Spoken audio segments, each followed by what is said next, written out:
Hi, I'm Dimari. And I'm Brandon. Before the show begins, please subscribe, like, comment, and share with a friend. This allows us to increase our visibility on the platforms where you listen and watch so we can continue to bring you quality content each week. Help us grow, and we can grow together by enlightening minds one question at a time. Are you a small business owner, young professional, or pre-retiree looking to grow and protect your assets but don't know where to start?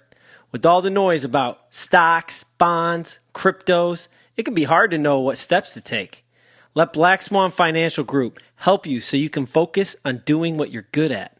Black Swan Financial Group is a telefinancial planning firm operating in select states nationwide.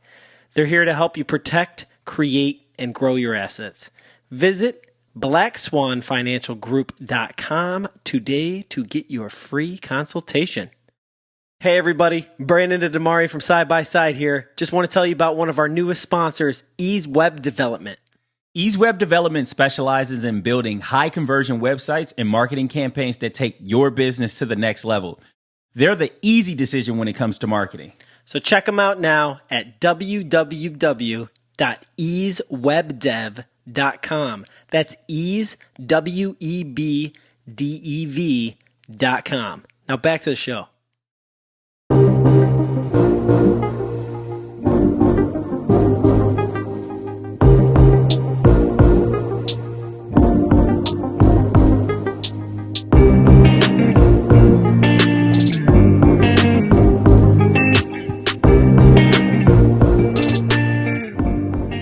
Welcome back to the Side by Side podcast with your host, Brandon. And I'm Dimari.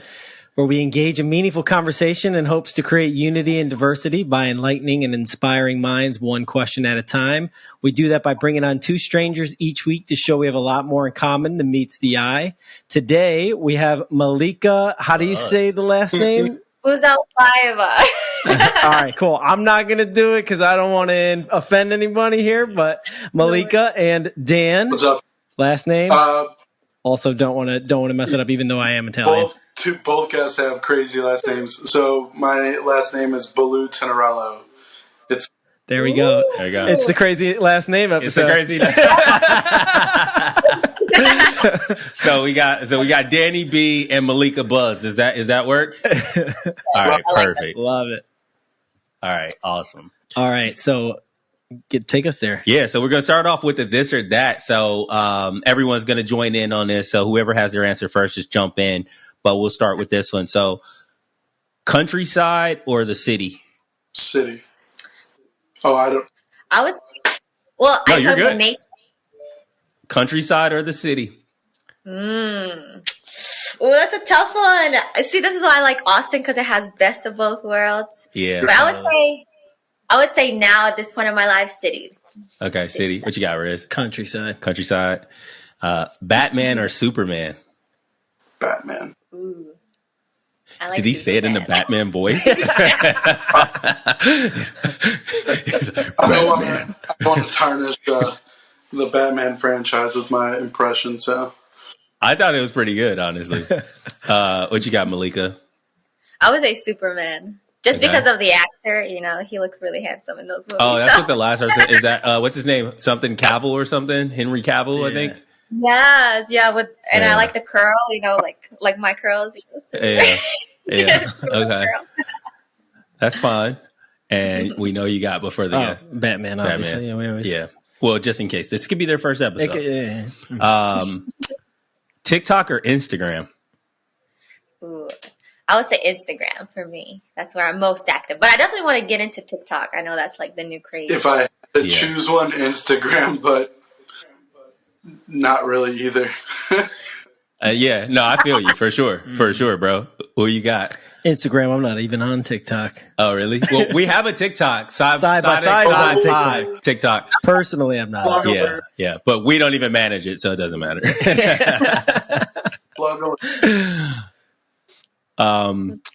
LeBron James or Michael Jordan? Oh, come on, Michael Jordan. Jordan. I have a collection of Jordans. I used to work at like kind of urban store, and I would cop all the new releases to myself. And I have like kid shoes, you know. You have a small. Oh, you're so lucky. Yeah. Wait, so what's your favorite? What's your favorite retro Jordan? I would say Concords. Those are my Concords favorites. hard. Yeah. I have the black and blue, the blue bottoms. Yeah, for sure. I had kids come up to me. It was like, "Can I buy them from you?" I mean, it's a staple. It's like so good. I like the. I would say like Aqua 8s. It's just something about those. 8s. That's a good one. Yeah. I'm black cement 3s. Hard, bro. Awesome. I had those, bro. Like I bought them like twice when they came. What'd you say? I've seen you wear the black cement 3s, bro. Oh, okay. But I mean, coming from Chicago and seeing the Bulls, and I'm a sneakerhead as well, Malika. So I guess we share that in common. And one of my first pairs of Jordans were the Concord. So. Nice. Hard, man. What you got, LeBron or I mean, Mike? even though I got my Cavs hoodie, my Cavs hat, at this point in my life, I have to say Michael Jordan. All right, do the right thing. I'm so happy for you. I literally thought of him when I thought of this or that because I was like, I just wonder what he's going to say. You would ask that the day that I wear the Cavs gear. And then final one, man. Tacos or burritos? Tacos.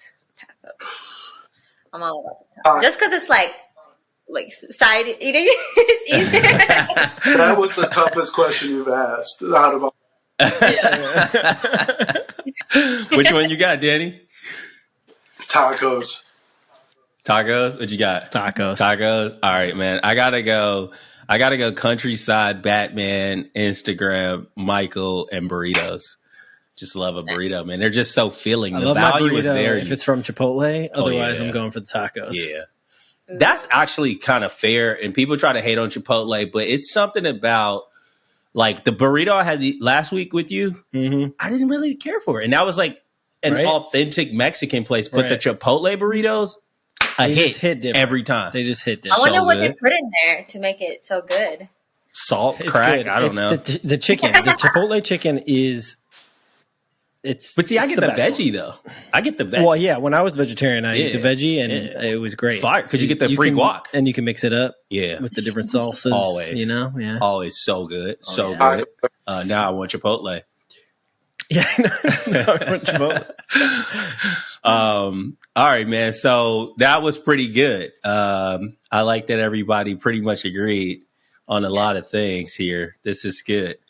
And you brought up a really good point, Malika, which is, the Austin has that perfect blend of like country and city. Yeah. It's like totally. It's like a place I've never been in like life until I came here. And a lot of people actually moving here, so I'm like, no, I want to keep the the bubble of Austin like safe and preserved because it does have best of both worlds, honestly. And I love like the nature aspect of Austin with the lakes and the parks and just so much abundance, and then the city life is just as great, so. Yeah, for sure. Well, it's also a cool city because it's like the downtown has the countryside nature element built into it with the river, and the river has green spaces around it. So you almost feel like you're not in the city when you go down to the river, but it's in the middle of the city and divides it like in half. So it's just a cool layout for a town, for downtown.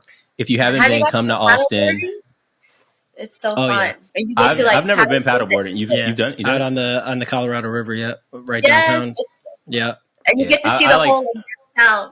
I actually, for my birthday in 2021, my wife and I, we went out on you can rent these like old school classic boats where you just cruise around, and we did that, and it was really, really cool because we just went up and down and around the like island on Lady Bird Lake and or Lake Austin as they call it here. Oh, is that what they call it? Lake Austin? No, I think they're two different lakes. It's Lady Bird Lake has a name that like Austinites call it, but I can't remember what it is. And I thought it was Lady Bird Lake. Yeah, there's like an original name that they call it. The real Austin. Yeah. Okay, got you.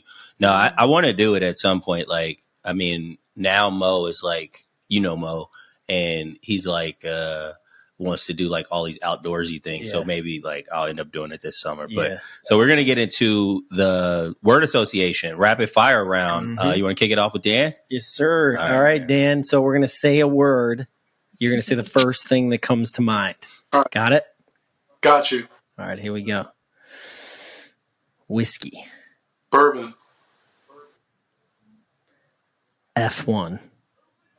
Lewis Hamilton. Atlanta. Strippers. I knew it, bro. I knew it. We're going to tap that one for sure. Matthew McConaughey. All right. Nice. And last one, New Year's Eve. Overhyped. Ooh. Okay. So good. We got to tap two of those for sure. Gotta tap that ass on We got to talk about these strippers, bro. Let's tell us more. What was that the first thing that came to mind when you said Atlanta? Because I can think of all kinds of things about Atlanta, but obviously that is one of the things it's known for. I'm not gonna lie, that's the first thing that came to my mind too, though. I'm not gonna lie. But you tell us why. It's gonna be please. underwhelming because I've only been to Atlanta for one night, and it was to interview at Coca-Cola. Like, they flew me in and then flew me out. So, like, I've never been to Atlanta strip clubs. Obviously, they're in. And I learned about them from Future, you know. But I know it's culturally significant because that's where a lot of, like, Future and, like, 2 Chainz and a lot of other artists, like, or at least used to break their music or, like, test it out before going and releasing it. And I know they have really good food, but whenever I go back to Atlanta, sure. But, so yeah, underwhelming story, personal story, but nonetheless culturally significant, I think. I'm sure we'll be able to change that at some point in the future. I mean, I would say New Year's Eve, but you said that that's overrated. So why is New Year's Eve overhyped? Hey, overhyped. Why is it overhyped, man? Because, like, you know, I mean, Dimari, you guys know that I love going out to clubs. I DJ, as you see here. And, you know, I like going out and having fun, being with friends, whatever. But, like, New Year's, it's just, like, everywhere is packed. Everywhere is more expensive. Lines. People that don't usually go out on New Year's Eve, so they can't handle it. And it's just, yeah, like, do a house party. Like, stay in with your significant other, spend time with family, whatever. Concert, maybe, but overhyped. Amateur hour. It's one of those holidays, or I feel like it's the holiday where, like, the spectrum of the things you've done in your life could be anywhere. It's like one New Year's Eve, I slept through it. And another New Year's Eve, I was at a, like, Ragers, hosted a party at a house party, and my band performed. And, like, Nice. you know, That like, sounds like fun. you know, it's like you could be anywhere on that spectrum, you know? Yeah, I'm on the dance spectrum. I'm like such a grandpa on New Year's Eve. Like, I'm like, bro, I literally will be in bed like by 12:15. It's like, okay, I'm done now. I think I had like maybe, I want to say once I went out. Were you with us? I don't know. No, I think it was like Vito. I don't think you were there, Dan. But it was like Vito, John. This is when John and Kishan were in Chicago. We went out. Everything was super expensive, and it was crazy cold outside. And we hadn't like bought any advance tickets, so like door prices were like nuts. And I'm like, bro, no, this is stupid. The first year that Uber ever did surge pricing was on New Year's Eve, and it was like 2011 or 2013 or something like that. And they like rolled it out on New Year's Eve, and I just was like, well, whatever, like tapped it, go ahead, get home, took an Uber there and back, and got home, and it was like $225 round trip because it was like 10x surge pricing that night, and I tried to like get a refund, and they were like, well, actually you accepted the thing, and I was like, damn, that's true. But you're like, I was drunk. Okay, well, for half of it I was right, so the way there I wasn't yet, right. you know? Well, you get a pregame. I mean, what are your thoughts on New Year's Eve, Malika? Actually, our culture has this like superstition. I don't know how true it is, but they say how you spend your New Year's Eve is how your whole rest of the year is going to be. I like that. Yes. So what culture is that exactly? I would say like Russian culture. Like I'm from Kazakhstan, but we tend to, because of Soviet Union, you know, and the World War, we kind of like accumulated Russian culture and spoke Russian. So we have a lot of superstitions that we know as well. Yeah, So, totally. Yeah, All but right, I don't well, know how true it is. I try to always spend it a fun way. and have a fun year. Yeah, maybe I'm doing it all wrong. I'm going to sleep, and maybe my ears are just really sleepy.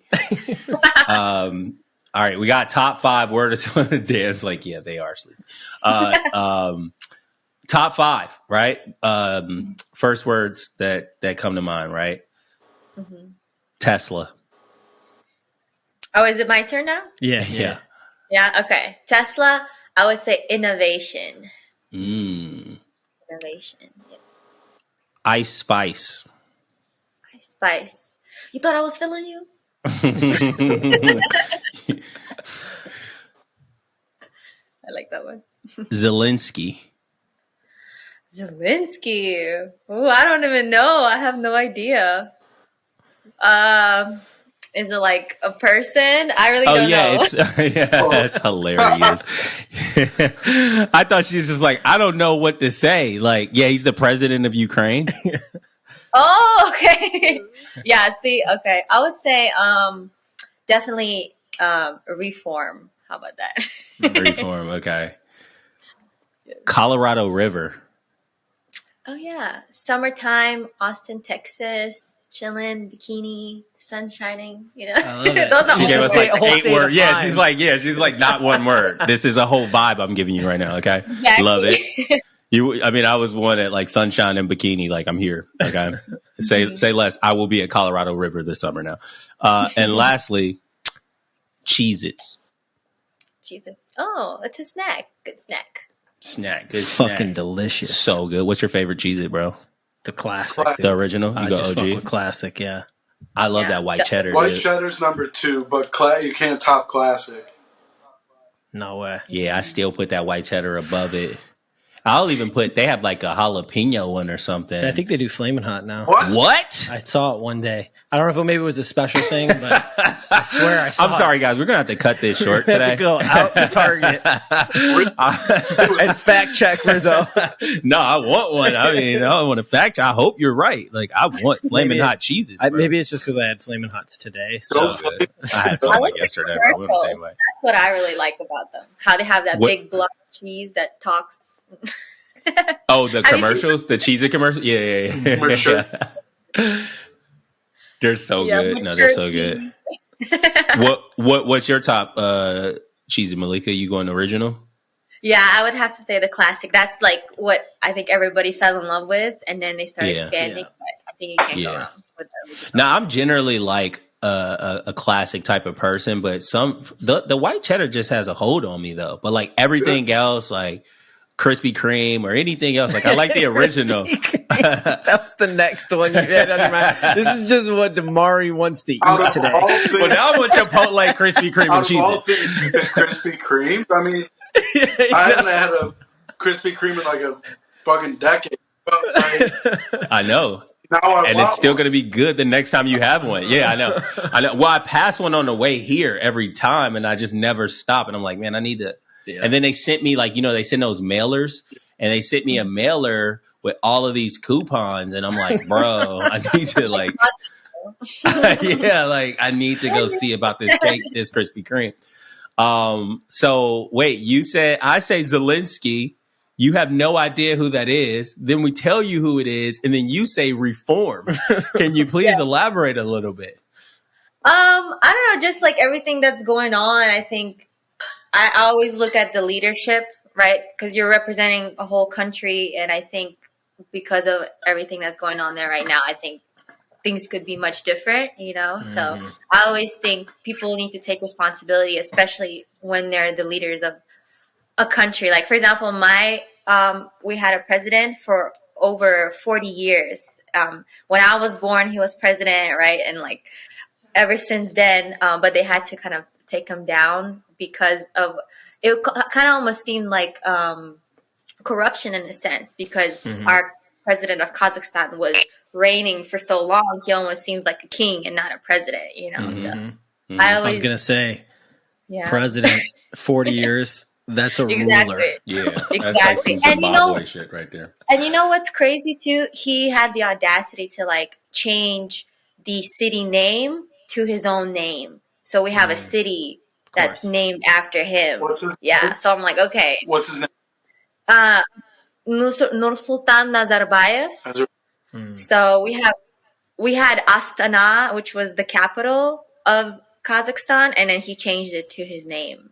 So what's going to happen when he dies or finally leaves the office? Well, he had to step down because it was just like an uproar of, of our people saying like, what is this? What are you doing? You're just kind of ruling the country. So he had to step down. But I think politics is such a touchy subject that, I think what I like about America and America's government is the three branches, right? Mm-hmm. We have the judicial, over there, nothing like that. So I definitely think reform is the best word I could describe. Yeah. No. So did they name the city back, or did they just keep it the new name? I think it's still named his name. Yeah. I have to research it and like see where they're at with that. But yeah, I was so shocked to learn that. Like, I mean, he's probably still running things from the shadows at this point. Yeah, like, exactly. Yeah, I think so. He's like, I'm never leaving. He pretty much controls everyone. He's like on that Xi Jinping wave. Yeah, like Xi Jinping's like never gonna leave. Never, ever. Yeah. I mean, he's like his favorite ruler is Mao. So it's right. It's like, yeah, it's never gonna happen. He's gonna have to die. And no one's gonna kill him. Yeah, no. So reform sounds really nice. I don't know if that's gonna happen. I mean, I don't know, but I saw some really disturbing videos on Twitter last couple weeks ago when all those protests were going with the COVID protests in China. In China, I can't figure out what's propaganda and what's not at this point. I'm like, are these paid actors, or is this really happening right now?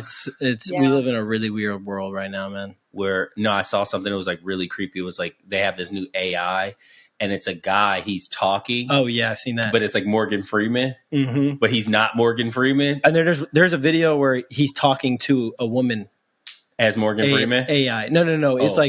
It's one of those AI generated people. They look real. Yeah. And they're like talking on like a Zoom call to each other. Crazy. It's so weird. The synthetic reality is here. So, oh my gosh. Are we real? Are you actually talking to us right now? You have no idea.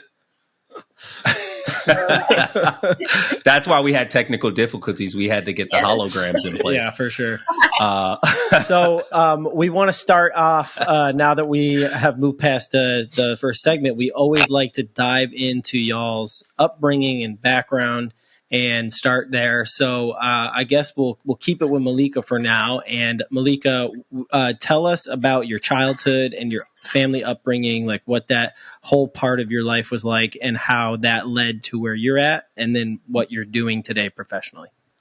Okay, yeah, most definitely. So I would say I have pretty humble beginnings, being from another country, Kazakhstan. Naturally. I'm sorry, what was it's probably still recording. It'll refresh. There we go. All right, sorry, just pause. Oh. You froze for a sec, so all right, just restart. Okay, perfect. So I'm just going to say my name is Malika Buzaubayeva. I'm originally from Kazakhstan. I don't know if a lot of people know where that is, but that's my mission. Borat, yeah. Borat made that famous, you know? That's one thing I hear, and it drives our people mad because he's like not this even British from there. Exactly. And I think the movie was just like a whole mess, and I think they picked like some random spot. I don't know. We were just looking at that, and I'm like, oh my gosh, I can't believe some people think that it's real, So our president was going to sue him and everything like that. So it was bad publicity. Wow. But I think because nobody knows about this country, that's why he picked us. So now my goal is to change that perception of Kazakhstan. We do have a very popular boxer, Triple G, Gennady Golovkin. He's from Kazakhstan. So he's making a name out. A couple MMA fighters too, I think, right? There's a couple either from Kazakhstan or like have some of that ethnicity in their background. Yeah, I know. Recently he had a fight that was like really big. and we had like a artist from Kazakhstan perform. So I think our country is definitely making a name just outside of Borat, you know. So it was very Borat somewhere down deep in. No, that's an American national treasure. We can't bury that one. It's just too good. It's okay. I kind of like, you know, tend to roll with the punches, but you know, now at least people heard of Kazakhstan, so I can't complain. But yeah, I'm from there. Grew up and raised in Kazakhstan till I was about 11 years old. And my early childhood was actually grew up with my grandparents on a farm. So I really had like a very kind of like true, like, I don't know, nature experience, you know, like helping out and planting. I remember like, you know, picking up crops and carrots and berries and being like a kid and just living in, you know, this wonderful like nature. And I remember seeing like a herd of cows like pass by my house. It was definitely like a farm experience, but I think it really like taught me to love nature and just to be really grounded. And I think, you know, a hero's journey when you try to climb to the top of the mountain, you know, and achieve best success in life, I think the journey is much more fulfilling when you start, you know, from humble beginnings. So that's why me coming to America and just experiencing what I have experienced thus far is like, wow, I would have guessed being a little girl on a farm in Kazakhstan that I'll be here, you know, achieving my dreams and my goals and living in a first world country, you know, where possibilities are endless and you actually have a fighting chance, you know, the American dream. So that's where my slogan came from. Kazakh living the American dream. I love that. Yes, most definitely. So okay, so then what happened after 11? Was it? I'm sorry. You said you lived there until 11, and then what came next? Yeah, so around that time, Soviet Union has just collapsed. So kind of like the history background of it. Why I know Russian as my first language is because for, you know, to fight the World War, Kazakhstan joined Russia and all the neighboring countries to kind of have Soviet Union be its like a more powerful entity to fight the war. So our culture also adopted the Russian language and Russian cuisine. But then when Soviet Union fell apart, because Kazakhstan, the way Soviet Union had it is that one country could not be more powerful than the other. So like goods from Kazakhstan will go across the, you know, across Russia to somewhere else, and then goods from Russia would go here. So it's very interconnected. So when the whole Soviet Union fell apart, I feel like Kazakhstan as a country also fell. You know, there was not a lot of jobs and not a lot of opportunities to really kind of survive in Kazakhstan at that time. It was like right after the fall of Soviet Union. So my mom, being the brave kind of go-getter that she is, she went to work in Korea. And in Korea, she met my stepdad. He was a soldier stationed in Korea at that time. So they had this like love story where they met and they fell in love and they got married. So I really think her taking that leap of faith and, you know, going to work in Korea, a country where she didn't know the language, right? She didn't know Korean. She didn't know English. She only knew Russian. So she really had to like kind of grind it out, she worked at a factory, you know, to like provide for me and my family. So I really think her decision to do that really opened a whole new world for us. And when my stepdad, when he met my mom, they fell in love and they got married, and he was actually stationed in Thailand for 3 years. And that's when they were like, hey, why don't you come live with us? You know, your stepdad has a house. We're going to put you in an English school so you can learn English. So that was kind of like my leap of faith as well, is to go to a whole new country. You know, I think I was around 11 years old. I was just finishing 4th grade. So they were like, hey, come on. And part of me didn't want to go, but my grandma was really the one that pushed me too. She said, go, you know, you want to experience, at least try it, you know, like try to see how you like it there. So with her help, I made that leap of faith, and I moved to Thailand and lived there for 3 years. I learned English there, it's more of like a sink or swim situation. So because you only study English in textbooks, you don't get to practice it in real life. But if there's no other choice for you but to speak English, you kind of pick things up really quick. So, and especially being, a young child, our minds are like sponges. So we get, everything and anything. I just learned the phrases, the sayings, the jokes, right? So it only took me about a year to really learn English really, really well. And my stepdad is African American, so he introduced me to the world of like hip hop and rap music. And I remember always loving poetry as a little girl before I even made that kind of journey to Thailand to start my new life. I was always like an avid performer, an avid like poet, as I like to say. My grandma, when she kind of had guardianship over me and I started going to school, she put me in all these extracurricular classes. I would do theater, I would play chess, I would go to like English classes some more. I did like competitive dancing. I even did a modeling as a child. I remember receiving a newspaper in the mail, and I saw an ad for a child modeling agency. And I think I was around 7 years old or so. And I picked up the phone and called the agency. I was like, hey, I want to come model for you guys. And I remember the agency being so shocked. And they were like, oh, okay, well, is your parent, is there a guardian around? I'm like, yeah, my grandma. So I go to my grandma and I'm like, hey, grandma.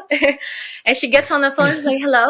She's like, yeah, your granddaughter called us. She's interested in becoming a model. And my grandma was just so shocked that as a young girl, I was able to make that kind of bold move. And looking back at it too, I'm really surprised that, I had that confidence in me. But that opened up a world of possibilities because I did modeling for that agency. And then I went to compete in pageants. So I actually placed as Little Miss Kazakhstan at a child pageant. Yes. And then went to compete for Little Miss Europe in Paris, France. So that was like a dream come true because my grandma always dreamed to go to France. So I kind of fulfilled that dream of hers, as I should say. So I always had big dreams and like big accomplishments as a little girl, to where I think coming to America just expanded that, my ability to do that here. And I would she would always have me recite poems like in class. The way Kazakhstan, they're like very different in the school system. So we kind of sit like this. And if you want to answer a question, you kind of raise your hand like this, right? So you had to wear a uniform and your braids. You have to have hair. You're braided as a girl with like big buns, and you have to have vest and jackets and like very, very like nothing unlike the school systems here in America. Oh yeah, nothing like public schools. No. I think we have like metal detectors at some of our public schools here in America. The seventh grade uniform is sometimes it's a Glock. Yeah. Wait. So when did you come to America? At what age? Yeah, so after I lived in Thailand for 3 years, we moved here in 2010. So after being stationed in Thailand, then my stepdad got stationed in Killeen, Texas. And I was around 13 years old. And I remember coming to Killeen and I had this whole like vision of America, like New York City. New York City. Yeah. And then I love it. I love it. And you came to America's version of the Borat scenes that you see in the movie. And that was the equivalent. Yeah. Yes. And I'm like, where are all the skyscrapers? Where are all the big buildings? The freaking movies lied to me. Like, this is not America. We came full circle here in a matter of 30 minutes. Oh my I went God. from the hills of Borat to Killeen, Texas, which is like the hills of Borat, like, but even worse, maybe I'm sure. It's like, bro, Killeen is like, there's nothing going on in Killeen, bro. There's nothing. Yeah. But you might see some of those cows. No, you're gonna see like a Marine. What's that? It's an army base there. Like, there's definitely an army base. Yeah, it's just like it's called Kill. It is literally called Killeen.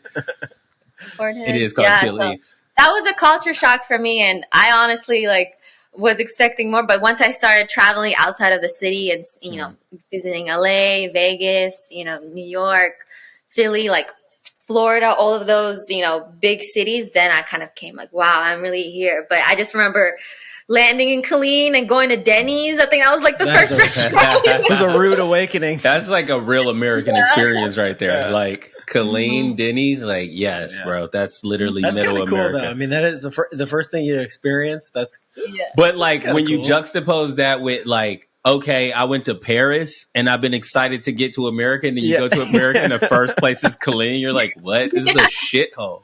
But hey, I think it's, I love to maybe I'm very spiritual too. So I believe in a higher power. And I think at that time, maybe Killeen was the perfect situation, because I would have probably been too overwhelmed.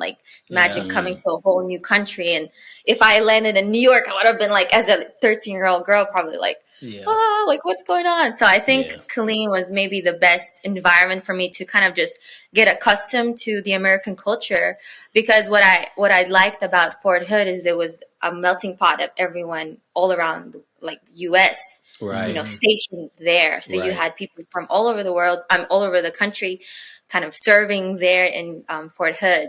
And, it's a little bit, Fort Hood, Hood, yeah. So that's how I got into the hip hop culture and rocking the J's. That was a big thing there. And of course, my dad had a big influence in me, loving hip hop culture and rap music. But like I said, I've always been a poet.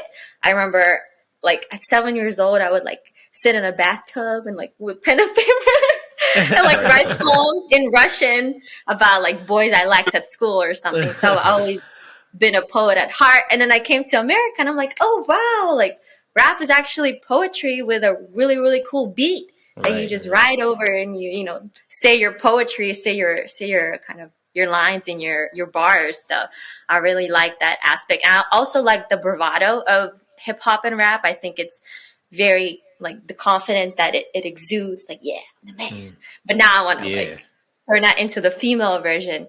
And that's kind of where I am now, is female hip hop, but I want to take more of a conscious road, because I think rap gets a bad rep for kind of the low vibrational, bitches so bunny type of thing. I really think rap in its essence is poetry. So we can do so much with the words that we put into our lyrics.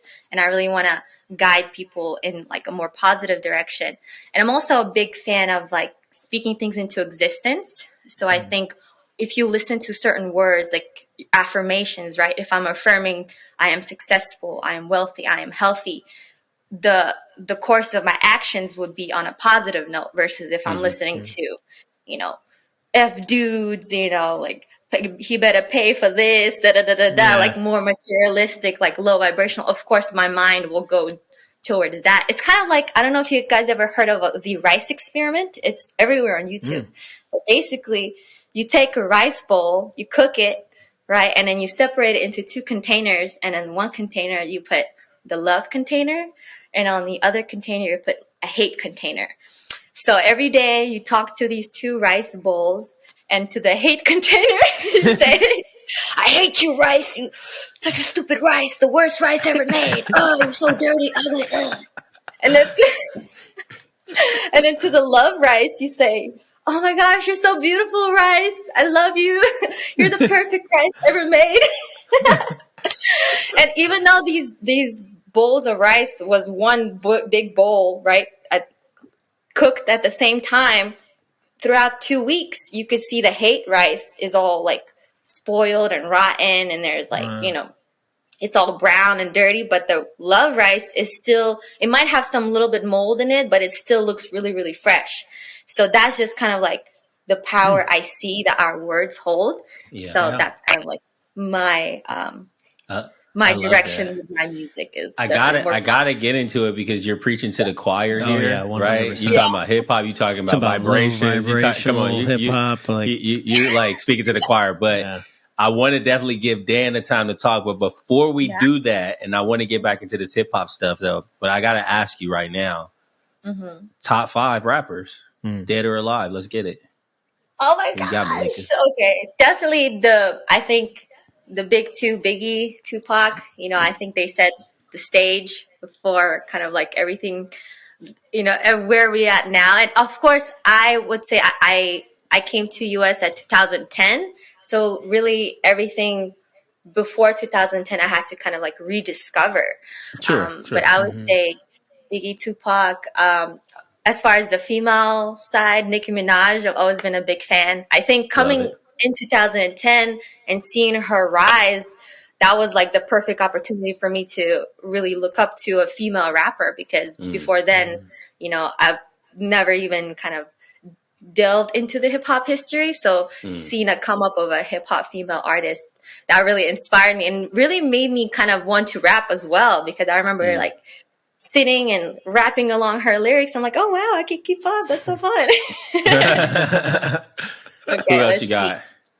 I would say Nipsey Hussle, just because you know he's a legend too that passed away, unfortunately, and I like what he did for his community. I really like the power that he had and the influence and what he did with that influence. I think that was what really made him, you know, kind of like a legend in the rap community. And I would say the 5th one, I would say Lil Wayne. Lil Wayne, got it. Yeah, you know, that's real. That's real. You can't deny his bars and his skills.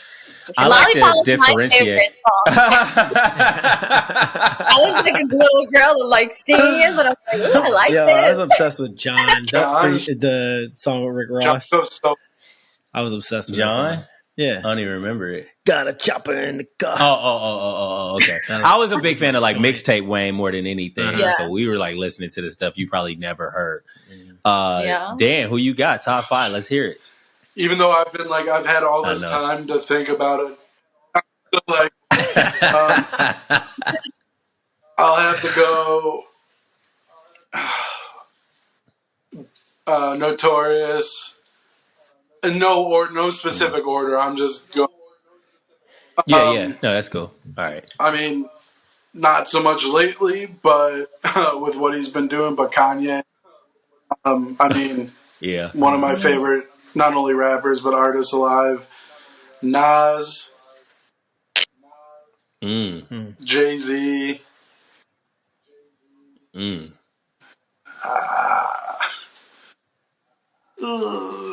Maybe probably Kendrick.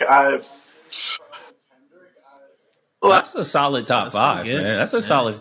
I mean, it's not as good as Rizzo's top 5, and it's not Vanilla Ice or Blondie. So I mean, somehow those didn't make it into your top 5. I'm disappointed. No, they would never. Danny's about that real hip hop. Thank you, Mari. Thank you. No, Rizzo has a pretty solid top 5. You want to tell the people again? Yeah, I love it. No particular order.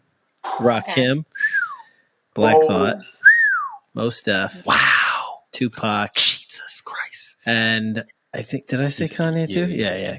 Mos Def. Filthy top 5.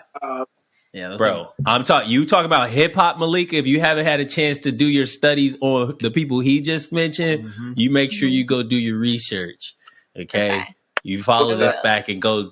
You driving somewhere, type in Black Thought, type in Rakim.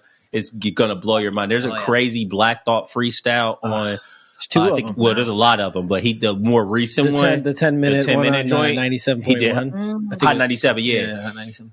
That one, if you got 10 minutes to spare and you want to hear bars just coming at you like you can't even keep up, Black Thought, like it's insane. It's insane. Honestly, just YouTube, like Black any Thought freestyle of Black Thought, like going back even. Yeah, best. My favorite rap verse of all time is From Distortion to Static. If you look up that song, Distortion to Static, Black Thought, first verse, Yeah, you played it for him in the car. Ridiculous. Yeah, I'm gonna check it out. I'm curious now. Yeah. Definitely want Yeah, are you familiar with Black Thought or no? No, I haven't heard of him. You but know now the Roots, right? You know the Roots that like play the Roots. They play on Jimmy Fallon.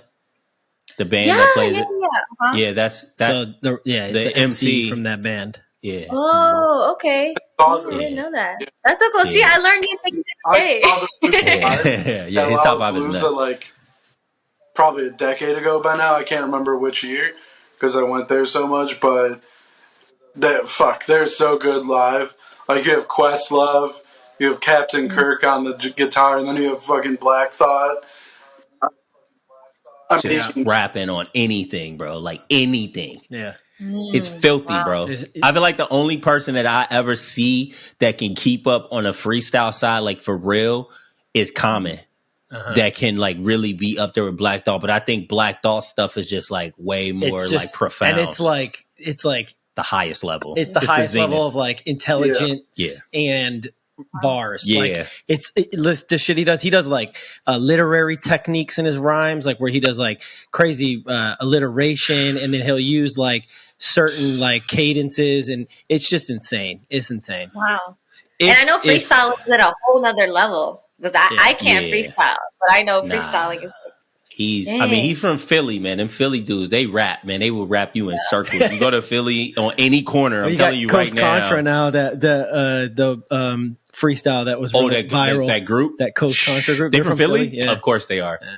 They will rap you in circles. Like people, Lil Uzi Vert like make those commercial songs for the white kids, but Lil Uzi Vert will really rap you in circles. To be real, just so y'all know, he will really in the water in Philly. It's something in the water in Philly for sure. But so Dan, tell us, man. Tell us about your upbringing. What got you there, and what you're doing today.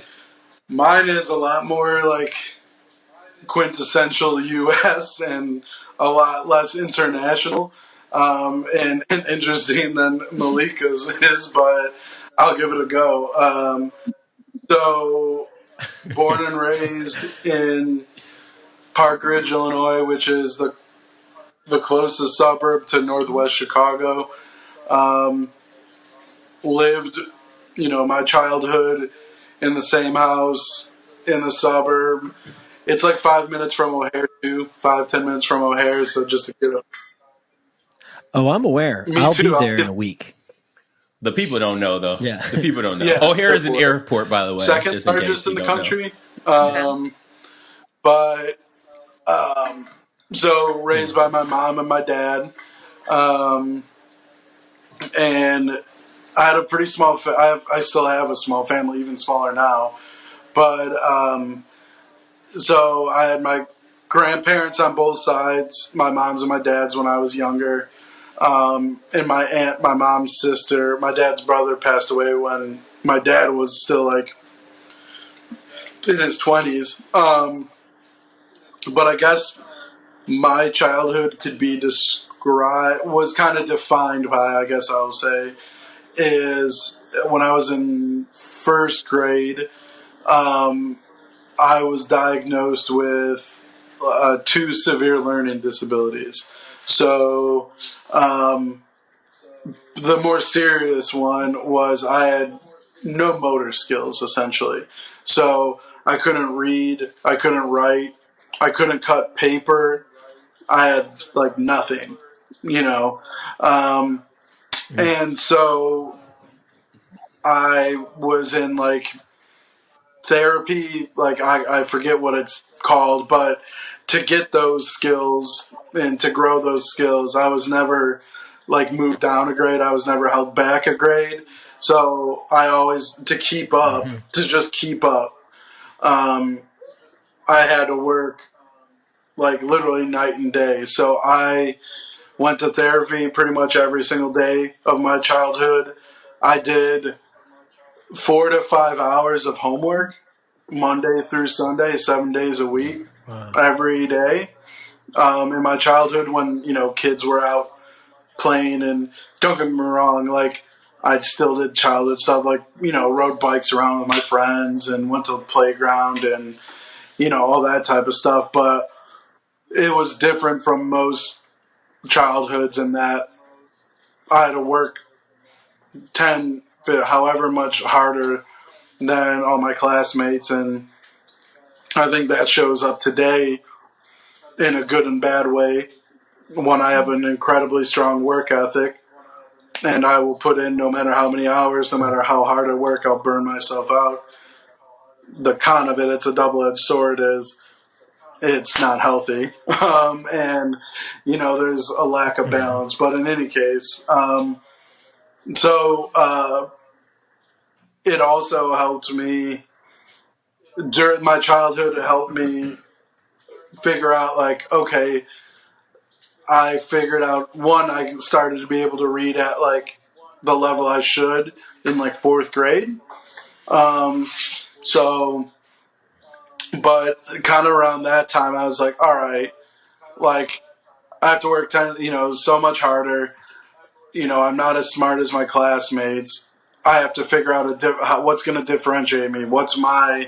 How am I going to set myself apart? How am I going to not only survive, but try to get to that next level? And so I had really good social skills. I was very extroverted, kind of like Malika was calling the modeling agency at 7 years old.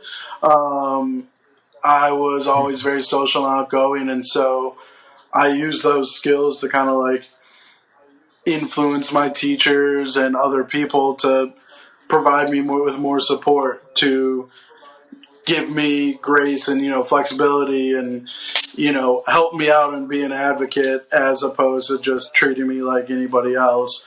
And developing the skills to not only convince them to do that, but to try to understand them and to read them and what they value and what they're all about.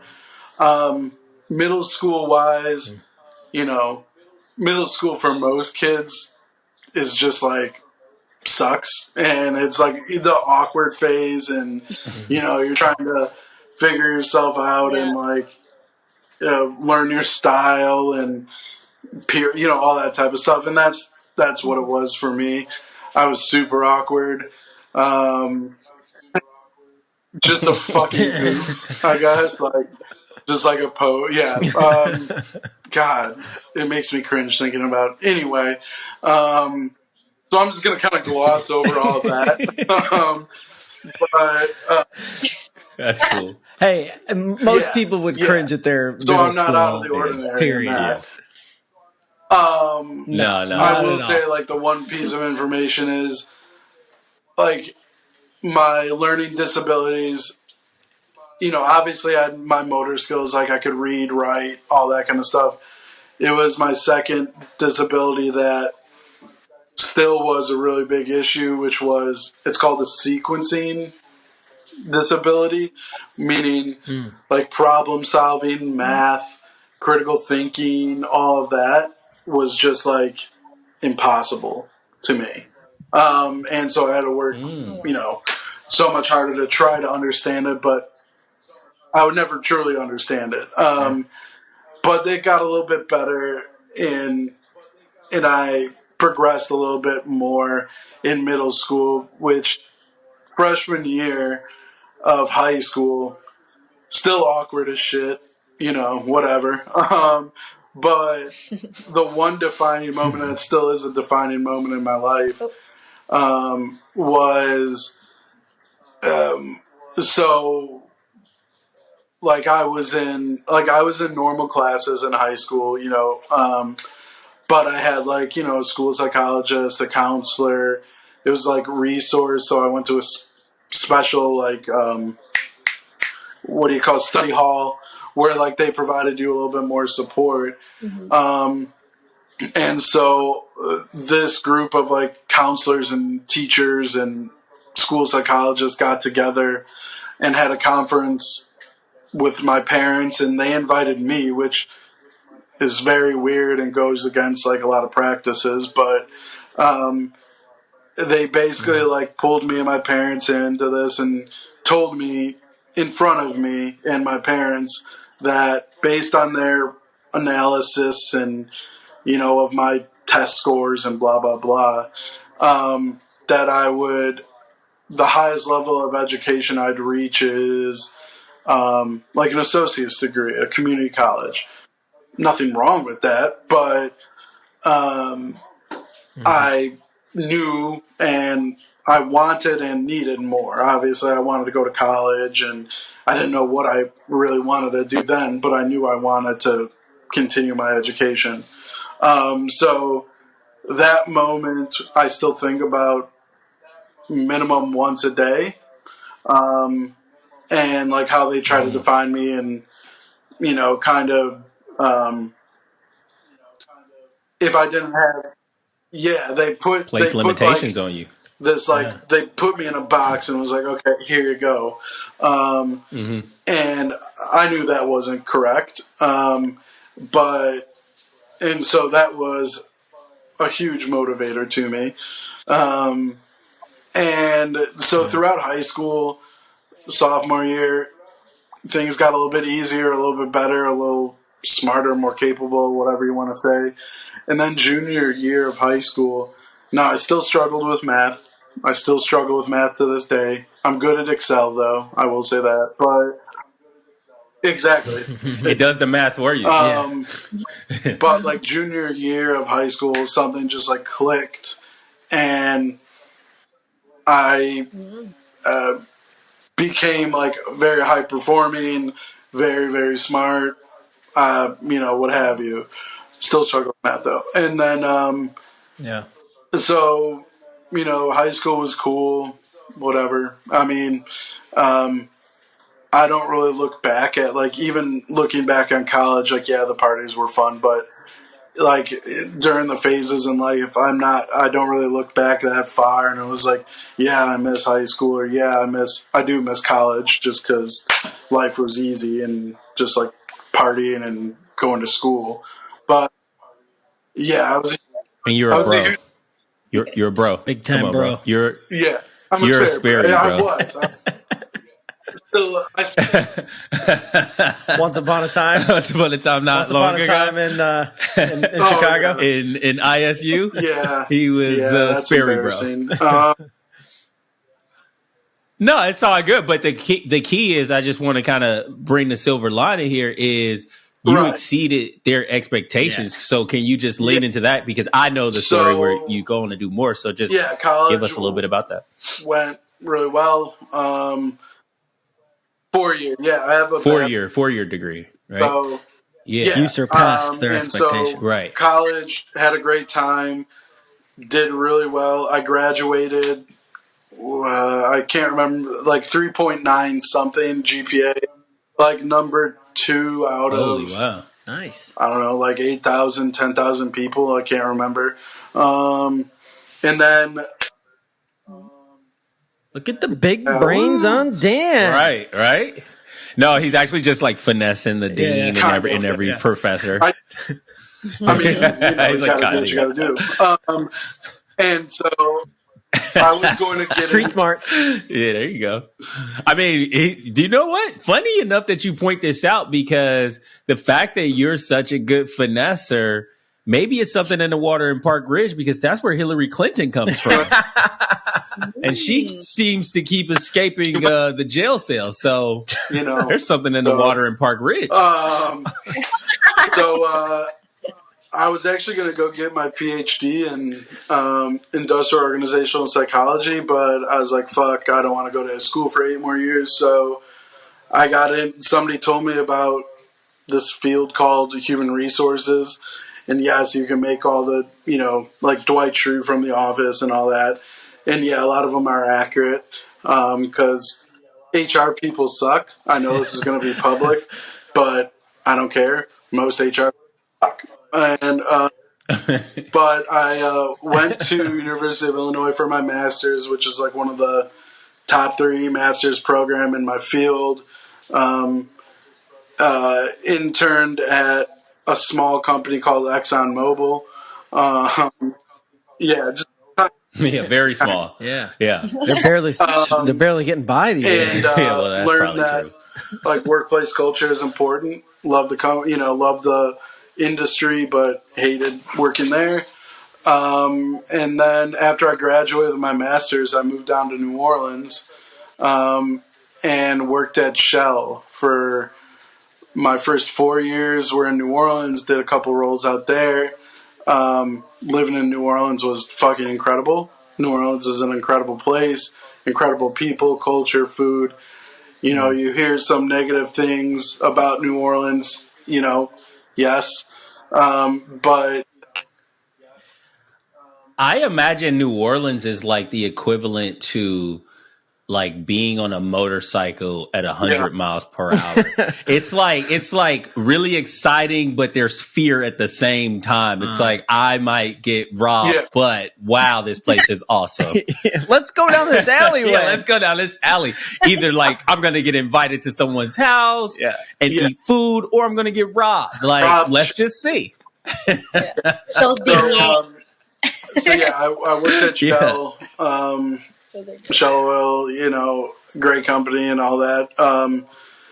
You know, lived the NOLA dream for 4 years, then got promoted and moved to Houston like early 2016 and did a few more roles here in Houston. I've lived here pretty much ever since.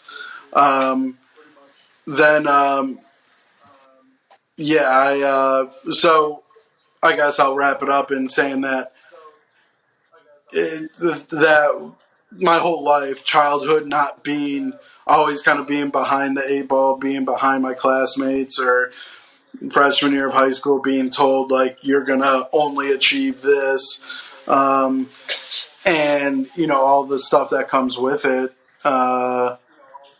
It motivated me. It still motivates me to this day, for better or worse. But regardless, you know, it's definitely shaped me as a person. It's definitely my childhood and adolescent experiences shaped me as a person to this day. Again, for better or worse, you know, I trace like, why do I do certain things or behave a certain way? Some of those, as I've, you know, thought through and worked on improving myself, I trace the root causes back to my childhood or, you know, all that stuff. And so it's shaped me to who I am today. But that motivation, that work ethic, that hunger for success and, you know,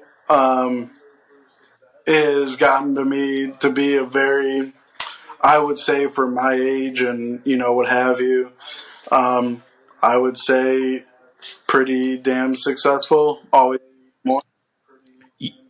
You're a stud. You're a stud. But hold on, look at this. This is pretty interesting, Mr. H-Town, because they told you you'd be a loser, right? Essentially. And then you come around and now you literally fire people for a living. Do you get satisfaction from firing people? You know the answer to this and I hate you for it. Look, I will say this. I have terminated a lot of people in my life. What I will say. Wait. That's a loaded term there. No, he's Hillary Clinton. Terminated their employment. Well, yeah. Remember, Park Ridge, bro. Them. Well, right. That's the other Park Ridge person. Yeah, we're not doing that shit out in Park Ridge. We're too white for that. No, I will say that, like, true. Do it in other countries. Like, at least in my experience, I'm not saying it does have people get terminated for bullshit reasons and inappropriate reasons all the time. For me, even though I've terminated a lot of people, they're all getting terminated for a specific reason. Like, yeah, of course. Is this how you justify it? Oh no, It's okay that you feel. It's okay that you feel good for terminating people, and they literally can't feed their children. That's okay. You know. I honestly have gotten good not thinking about that and compromising it. Because I don't. He's like, I sleep peacefully at night. Yeah. But like, his conscience is clear. Sexual harassment. If you almost blow up an entire refinery and kill 3,000 people, yeah, that's not cool. You know, do I feel bad for the family that's going to have to suffer?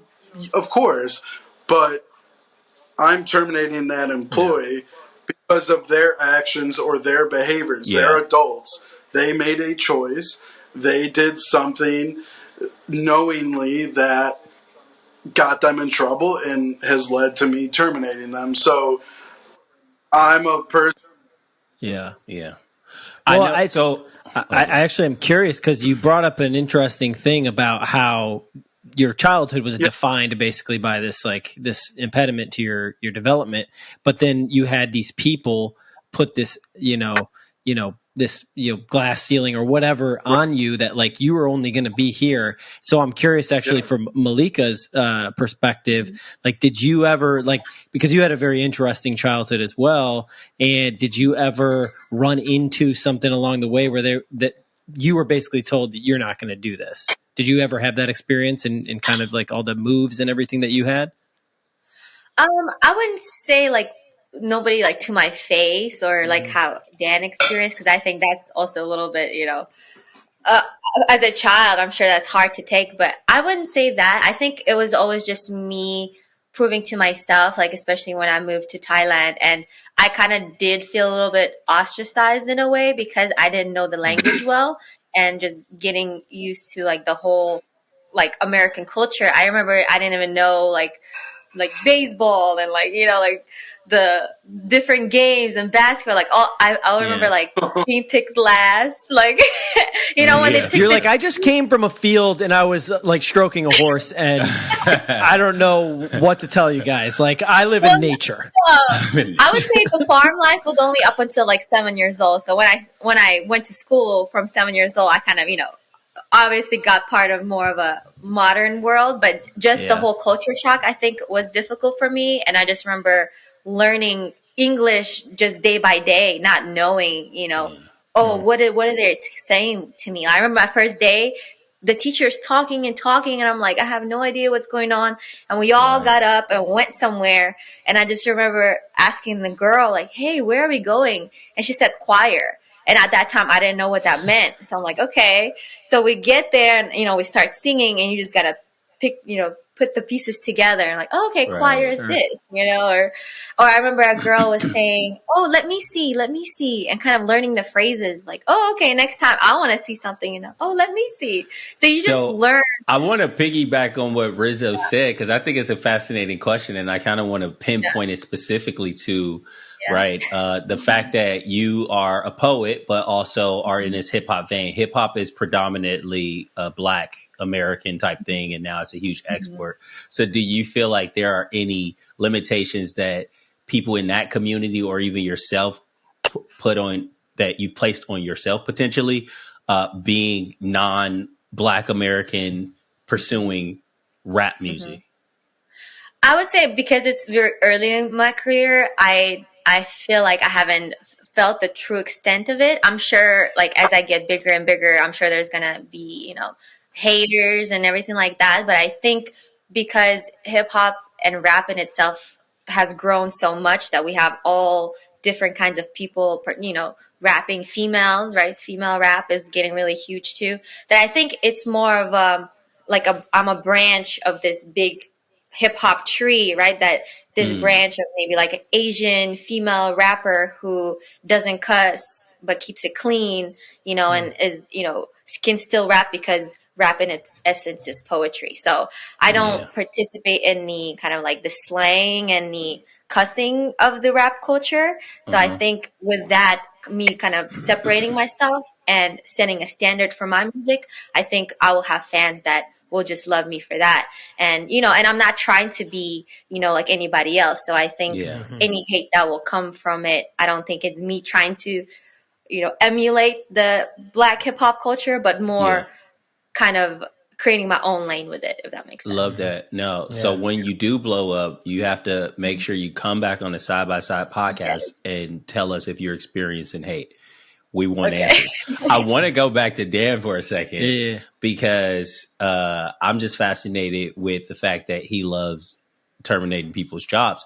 And I don't know if you can, you don't obviously don't share any names, don't share any companies, but can you share like a a story or something of like a crazy experience So of many. someone getting fired? I mean, I've terminated like over 40 people in my career. So yeah, like, yes. I won't give details, obviously, but like, I mean, it's hard to pick like which I can like alternate, but probably the two craziest. Well, one was the most serious, and then one was just like, holy shit, how can you be so dumb? I'll do both. I want trust that me. one. How can you be so dumb?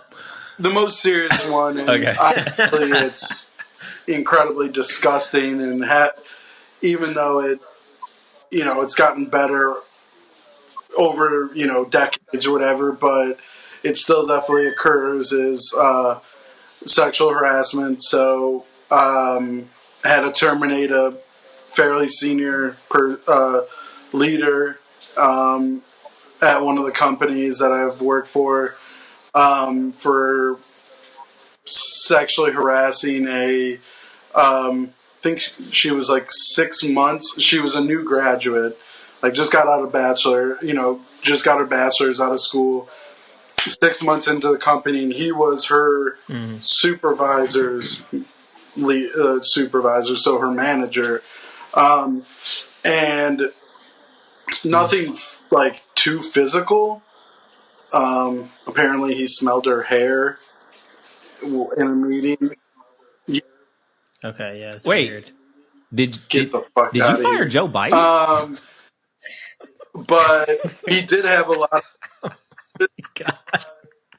No, she's too old. He said she already graduated. I mean, how would he? He's been in politics his whole career, so unless Dan was working for the government. Yeah. Well, I mean, I should have known, honestly, because he said she graduated college. She's way too old for Joe. No, so like he sent her crazy texts and emails, all of which were turned over to me, saying like he had a family, kids, all that, and he was saying like, I love you, I'll leave my wife and kids, I'll marry you right now, all this stuff. And oh wow, like, even like you take precautions to protect the employee that is the or the person that's experiencing this, and we're very clear about you cannot contact them, interact with them, whatever.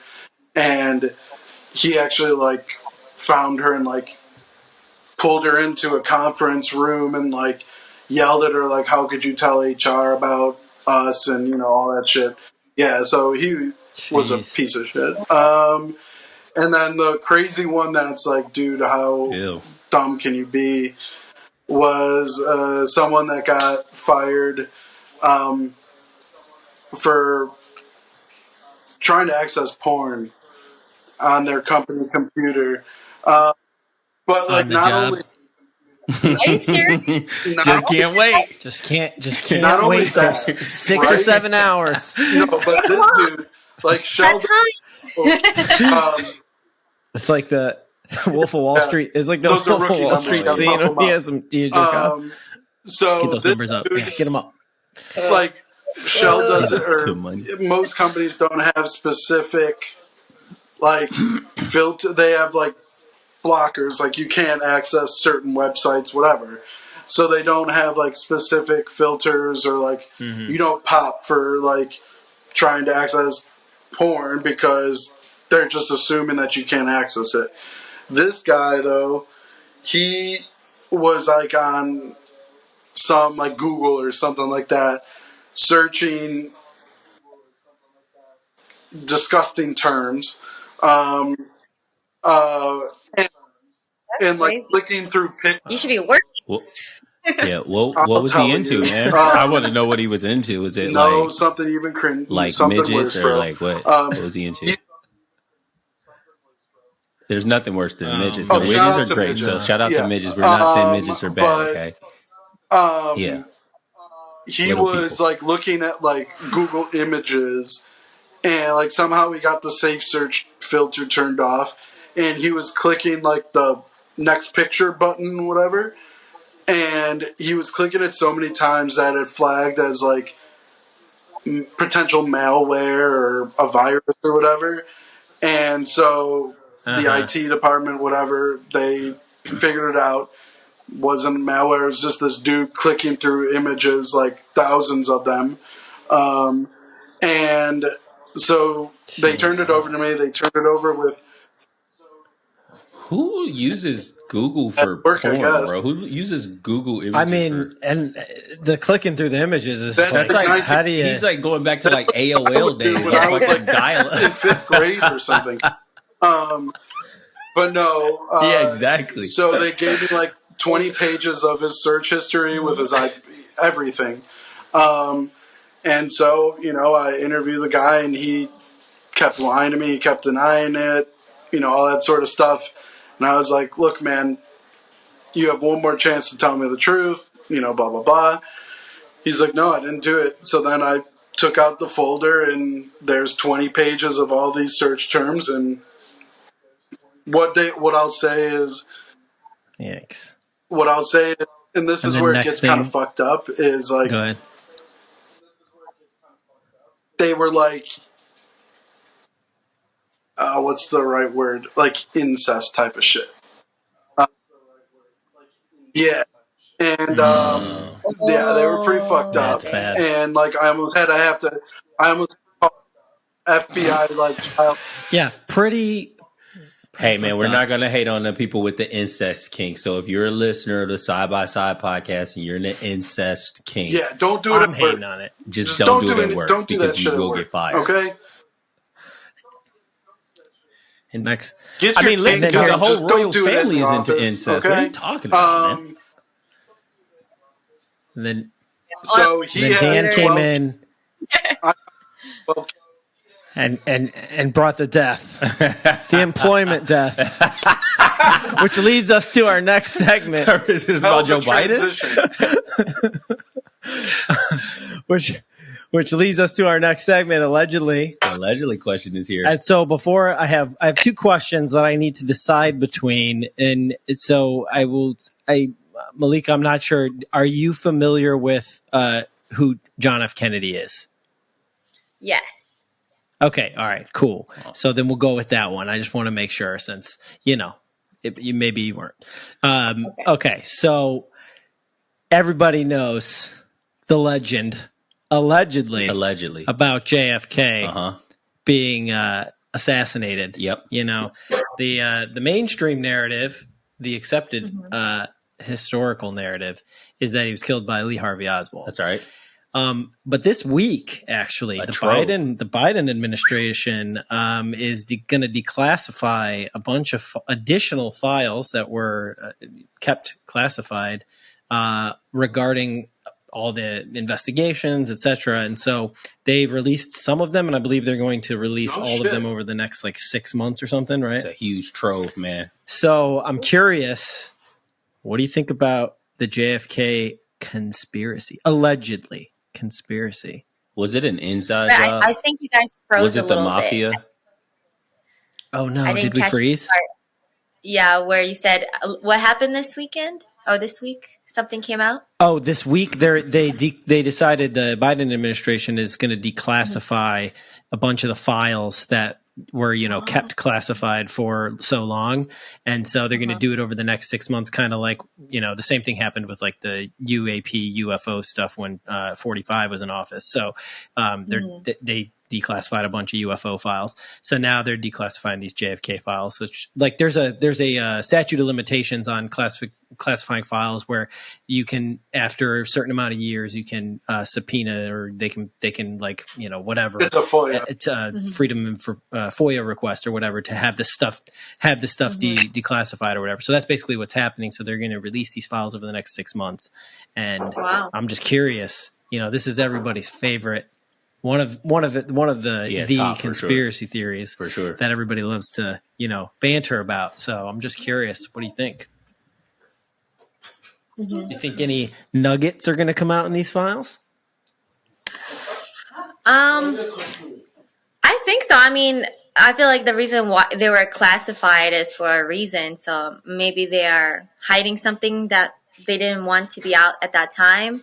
You know, because I feel like anything that you classify or you hide away, Right. something must have been important that you didn't want to show the public before. Because I feel like if they weren't hiding anything, you know, why classify it in the first place? Right. I don't know.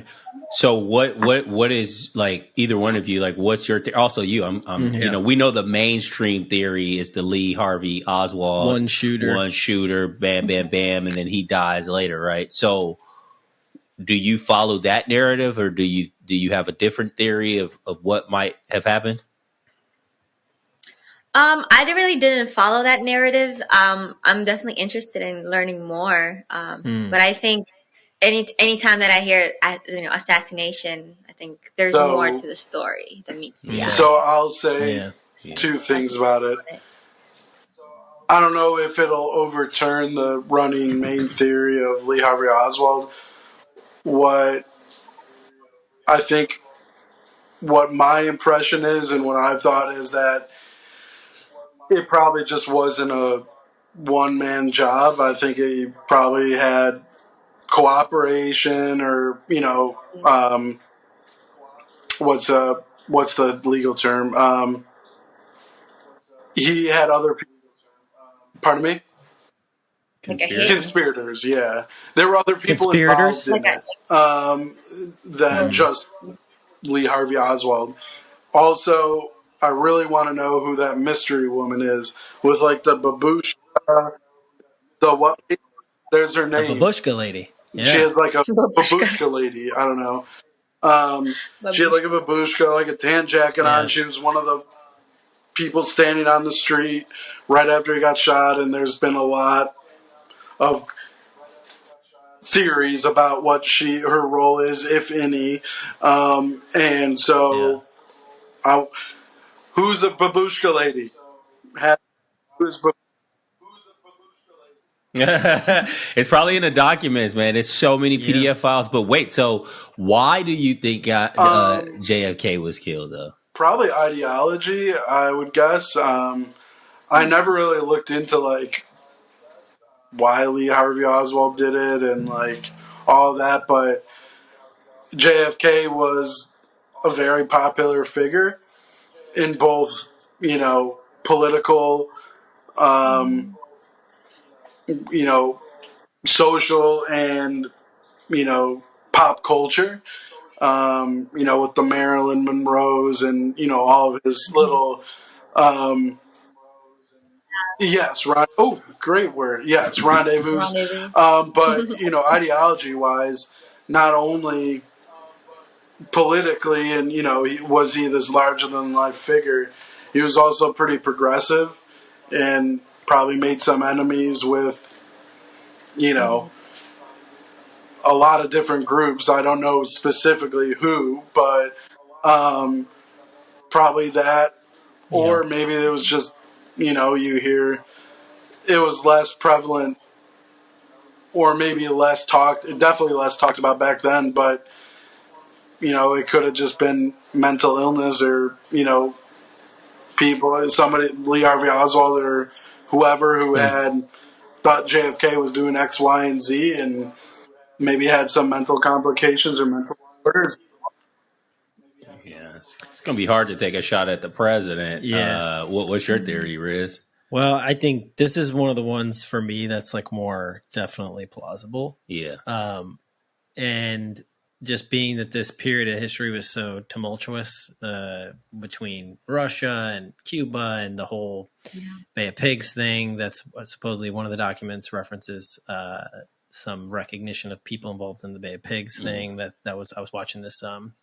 There's a show, Breaking Points. They do an episode on Fridays called Counterpoints, and they were talking about this. And I just watched it today. But yeah, so there's definitely, I think there were a lot of things going on. You know, you had allegedly the mob was heavily involved in JFK's, like, you know, ascension to power. You know, his brother was assassinated as well, and was also involved. The mafia was heavily involved in his brother's dealings. True. So you have that whole element to it. But I mean, Lee Harvey Oswald, at the end of the day, he definitely was one of the killers. If there were multiple killers, he was definitely one, or the one who pulled the shot that killed him. But I've always been open to the idea that there's multiple people and others. Because there's like the whole theory of like the guy in the car shot him. Because the bullet, it's the bullet thing. The one bullet theory is totally like, if you just do the research on it, it's been like, it's pretty clear that it couldn't have been one bullet because it splintered and fragmented the way like a bullet doesn't when it hits. Like, it was supposed to like ricochet and then also hit him in wherever it was, like the chest or something. And it's like, if a bullet is going to hit skull, it's hitting bone. It's going to like splinter or whatever. It's going to, there's going to be stuff like if that it's a hollow tip or a full metal jacket, then it would keep going. But that type of caliber, bro, that's going to like break. It's going to stop inside of you. Yeah. So yeah, I think he definitely got hit twice. My theory, I don't know why, but I just feel like, I don't know who like did it. I think to Dan's point, it's definitely a collusion of a lot of people. A lot of people wanted him gone, but I think no one wanted him more gone than the mafia, because it's like, to your point, they were very much a part of his ascent to that office.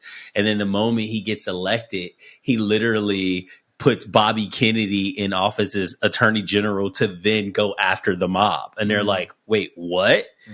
Oh, and kill that motherfucker. Not only like right now. Yeah. So that's my get him elected, then flipped on him, and Bobby Kennedy started going after, Jimmy Hoffa and all the five families, but they were also very influential with unions, and still trying to, and that's where all their money was Jimmy flowing Hoffa, through. say less. So, and that's pretty much proven. I mean, when you look at interviews and books, and all, like the financial books, I'm saying.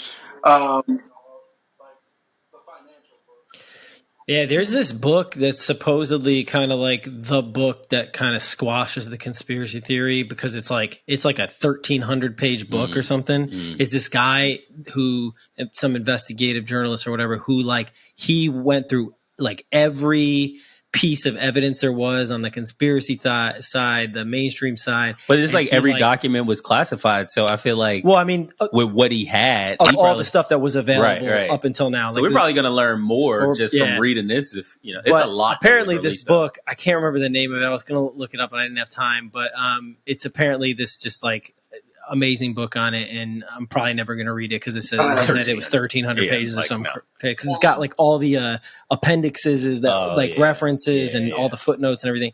But yeah, I mean, it's still not over all these years. No, I saw it. I'm like, man, am I actually going to read some of this stuff? Maybe, maybe not. I don't even know, because I'm more so like, why are they giving this to us right now? Because Donald Trump had teased it, and he's like, I think I'm going to do that. Maybe, I don't know. Maybe I'll save it for the next election. Maybe I'll put in one of my NFTs. That's basically, essentially, right? And so it didn't happen, and then 46 did it, and I'm like, what are they trying to distract us from? There's something else they're trying to distract us from.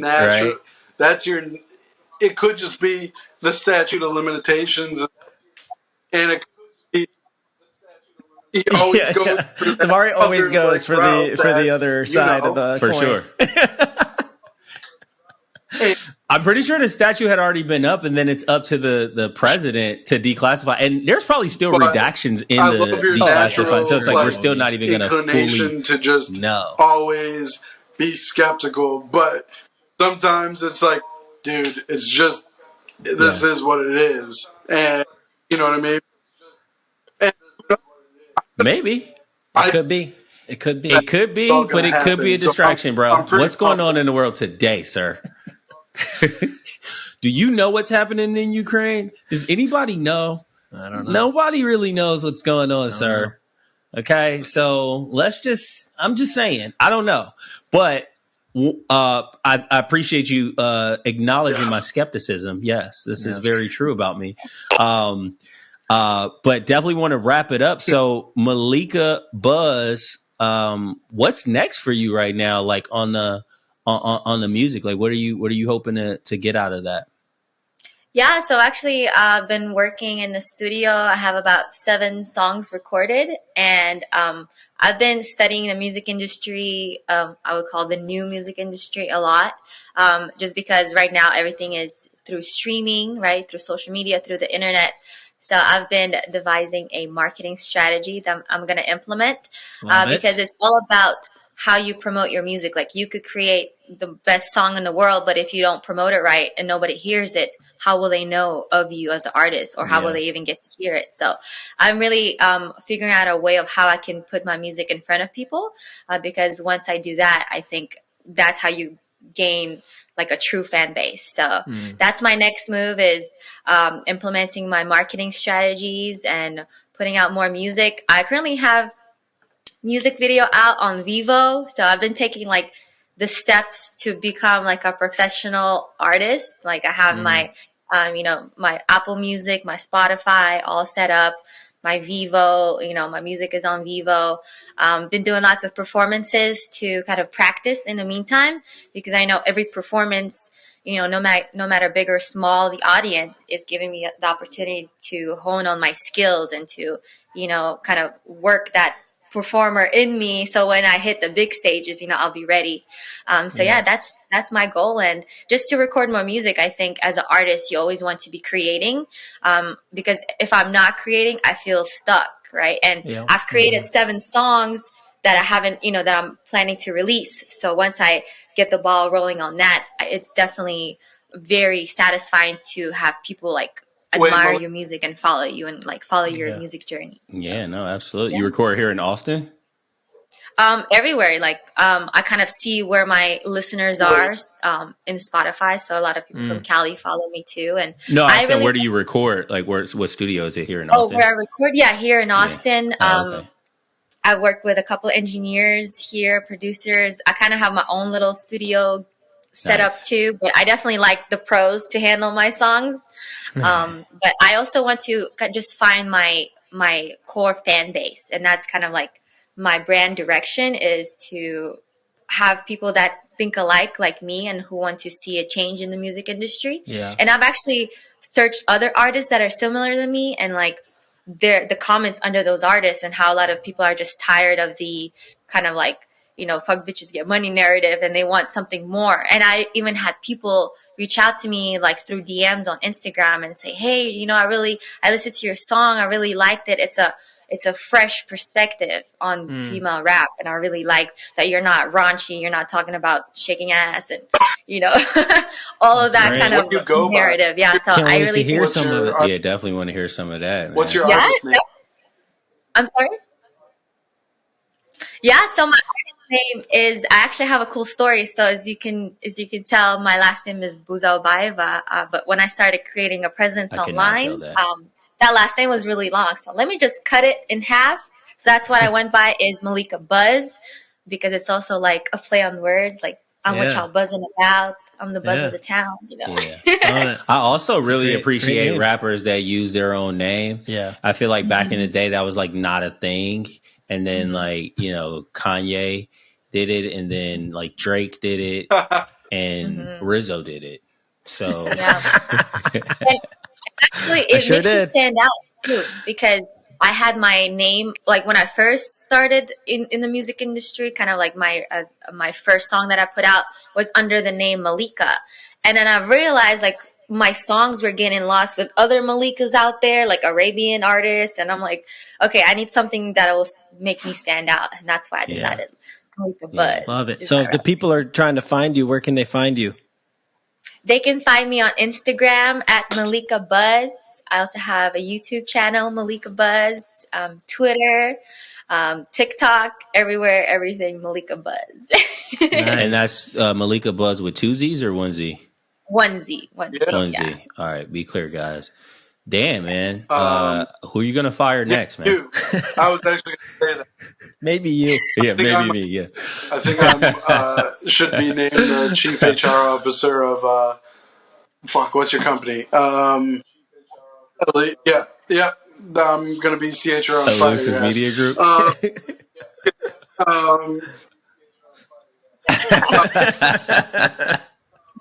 Best behavior. I can't help it. I can't be on my best behavior. It's just impossible. I took kind of 2020. I did a little DJing in 2022, but I'm going to relaunch my Rare project, my main DJ project. Have a couple show ideas.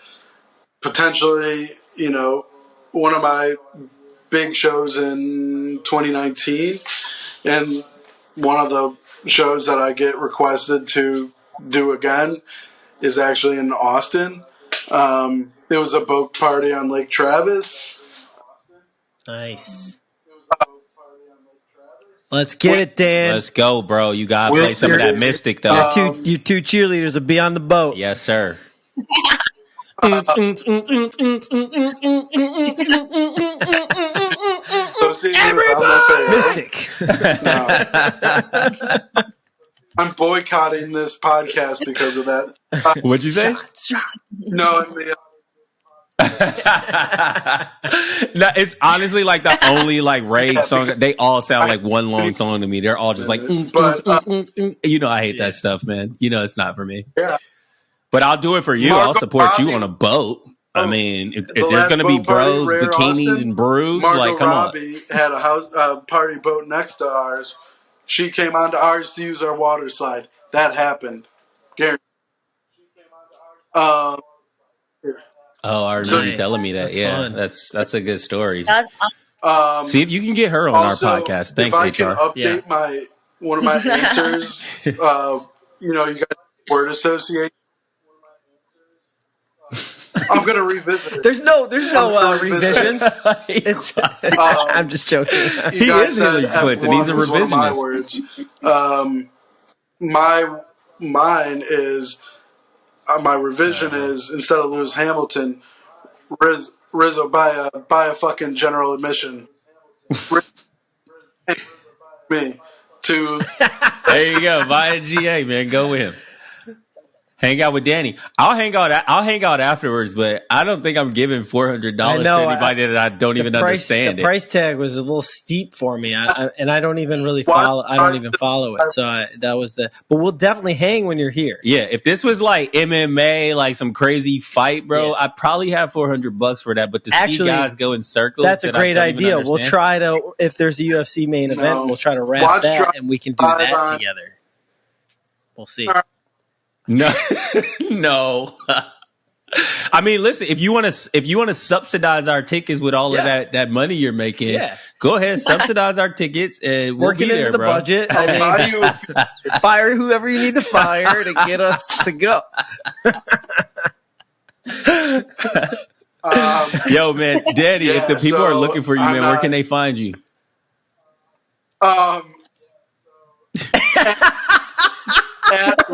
Just drop the handle, bro. We don't need a diatribe. All right, yeah. We'll drop it in the notes too, so definitely drop. Can't find it. Rizzo, man, if the people are looking for you, where can they find you? At Rizzo Fields or RizzoFields.com. Nice. And you can find me at Judah Clan on Twitter. And you can find us at SideXSide Pod on all platforms. Thanks for liking, subscribing, and sharing. Until we meet again next week. Peace.